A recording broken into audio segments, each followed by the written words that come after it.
మనిషిని మనిషి ప్రేమించుటకు స్వార్థం మూల కారణం. దేవా నీవు ప్రేమించుటకు నీ కృపే కారణం.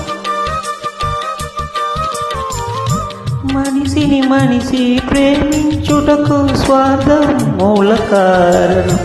దేవా నీవు ప్రేమించుటకు నీ కృపే కారణం. మనుషులు మారినా మమతలు మారినా బంధాలు వీడినా యేసు ప్రేమ మారదు. మనుషులు మారినా మమతలు మారినా బంధాలు వీడినా యేసు ప్రేమ మారదు. ప్రేమ ప్రేమ నా యేసు ప్రేమ ప్రేమ